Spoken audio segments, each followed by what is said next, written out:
Welcome to episode 22 or 23 of the Old White Man Show. I call it the Old White Man Show because I'm old, I'm white, and I'm a man. This week we're going to talk a little bit about what's really important, and that's Jesus and God. It's Christmas week. It's a week that kind of makes you reflect on all the good things and all the bad things that happens in the world and know that there is a redemption coming. Whether you believe in God or don't believe in God, you should believe in doing what's right, being the best person you can be, to get out and help others whenever you can, to commit some of yourself to your community, to your friends, to your family. Sometimes you can't do it the easy way. Sometimes it's just hard work, you know, physical work sometimes. Yesterday and Friday I was out weed eating and cutting grass at the church, doing some physical work, but anyone can do physical work. Sometimes you gotta do mental work. You gotta try to help people who's having a hard time in life. Try to figure out what you can do to be the best friend, best person, best family member you can be, and get out there and do it. Try to be true to yourself and true to others. I believe in going to church. Uh, you know, I think I'm a Christian, but I reckon I'm a different type of Christian because I don't always turn the other cheek. You know, uh, that's probably a flaw that I have, but that's just the way it is. That's my personality. I never understood not facing up to responsibilities. I always thought the responsibilities should be faced head on. That's the easiest way to resolve problems. You know, if it's supporting your family, sometimes the best thing to do is get out there and get a job. If you couldn't do it in one job, do like me and have two jobs. And when I couldn't do it in two jobs at one time in my life, I had three jobs. I just got out there and did what it took to take care of my family. And I've been blessed with a beautiful, great wife who's always had my back. And she was always there working too. Side by side, we was able to accomplish a lot in life. We raised the kids the way we thought they should be raised. We was conservative, but we was loving and gentle. We did what we thought was right and helped them to become what they are today. And I've been praised a lot in my life by friends and acquaintances who can't believe how good my kids are. You know, and as I look around sometimes, I look at kids and I'm saying, you got different types of parents, but different type of ways of raising kids. There's lots of conservative parents out there who raises their kids in a conservative manner. Probably the most famous, I reckon, would be our president. I notice how his kids always got his back. They there. They respect him. They seem to be there with him whenever he needs them. They seem to be there when he don't need them. They seem to be a very close family. Maybe that's what conservative does. And then there's other people out there who's, like our supposedly president-elect and his family and his kids is not there. He gave them lots of freedom, and I know his son is probably the smartest man he ever met. At least that's what he says, but, he seems to have some other issues too. And we all got this within our families. What I'm saying is, whether you're conservative or non-conservative, liberal, whatever you are, you need to take better care of yourself, and you need to take better care and be more loving and with your family, and maybe they will turn out to be better people. Uh, Sometimes your political views goes too far, and it does harm to your inner self. It does harm to your families. So this is a week that we can reflect back and say maybe we ought to go back to see what Jesus was trying to say to us, what God wants us to do, and try to be a better person. Go out there and find someone that's needy and help them. Buy them a coat, get them a meal, give them a job, help them get up on their feet to take care of themselves. Do what you should do to be a good person and a good human being. And in your heart, you know what's right, and in your heart, you know what's wrong. Whenever I did something wrong, normally I knew I was doing it when I did it. I was guilty. So there's no excuses from doing wrong unless you want to. So try to do something that's right. Try to do something that's good. Try to be the best person you can be. If you're a famous NBA player, take your checkbook and go to the local university and pay off some student debts. Be a bigger person. Go to the hospital, the children's hospital, and write a check to help some child, help some family. All you super millionaires and billionaires, do something good with your money. You don't need 4 aircraft and 17 cars and 5 houses.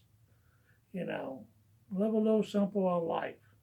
You don't need a 10,000 square foot mansion, when it's just you and your girl. Go down to 2,000 square foot. You got all that money, and all those TV shows, all these super rich media people and stuff today. Get out there and do something. Help somebody out.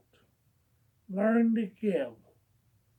And you end up feeling better about yourself.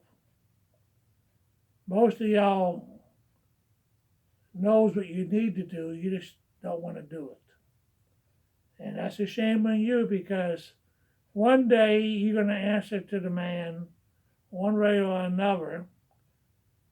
People's going to see you go and they're going to say, boy, he was a good person, or damn, I'm so glad you got rid of him.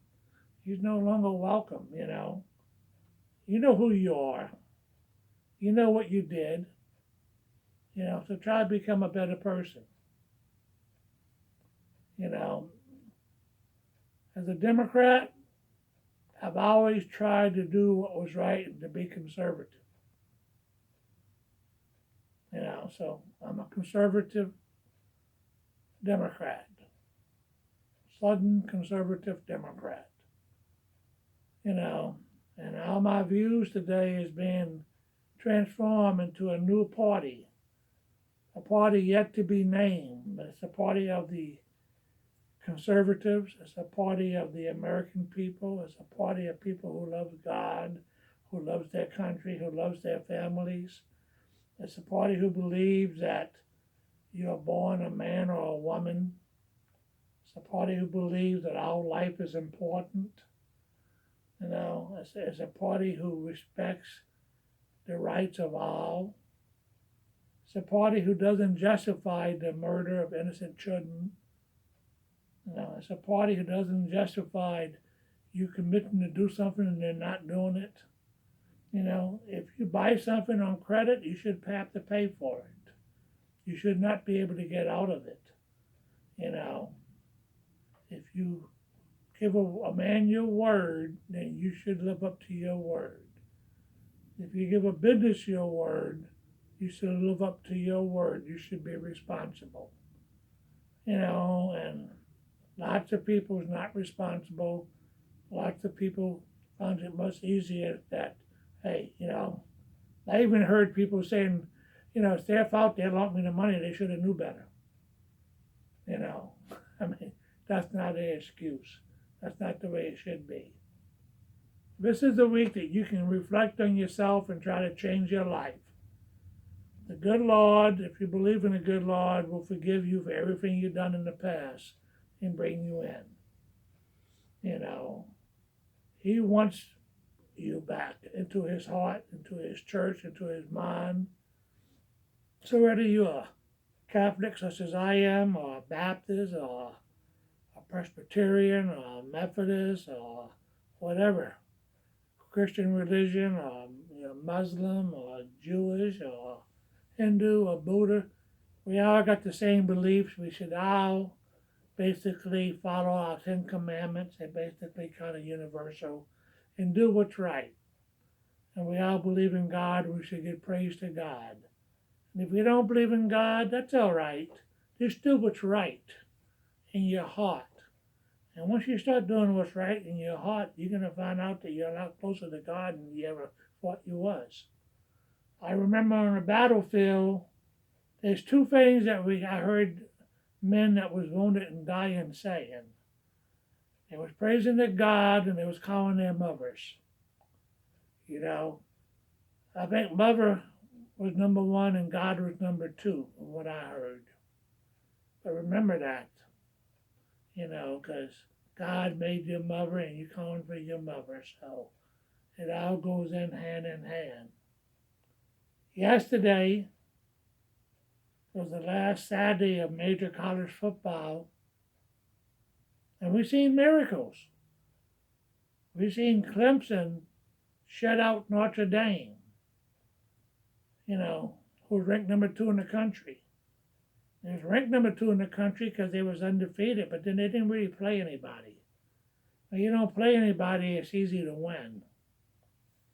Not saying nothing bad about Notre Dame, except they're not in the same league as a lot of other football divisions. Ohio State, once again, they played a nobody, and once again they won. They 6-0. Wee. Wow. Ohio State joined the SEC. At best, you would be 5-5. It'd be a 500 team. You couldn't beat the teams in the SEC. We seen the SEC showdown with Alabama and Florida yesterday that lasted into the end of the game. Unbelievable. And then we see the reemergence of freshmen and sophomores of LSU over Ole Miss Rebels.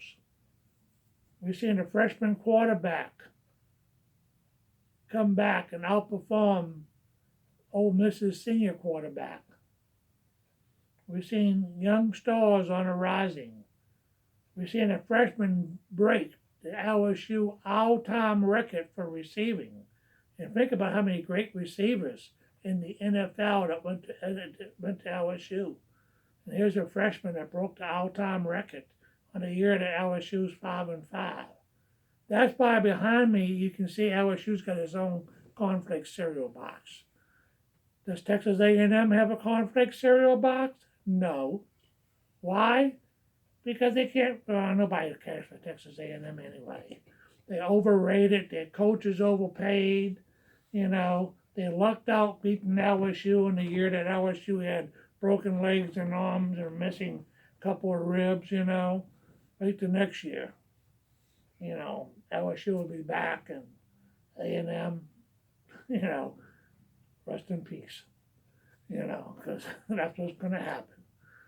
Anyway, I want everyone to have a Merry Christmas.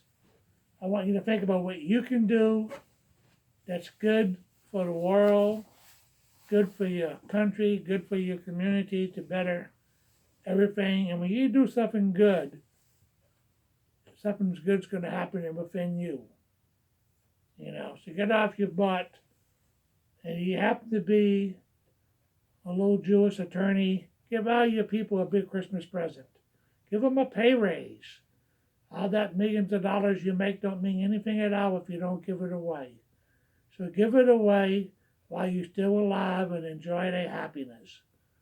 That being said, Talk to y'all next year. Bye-bye.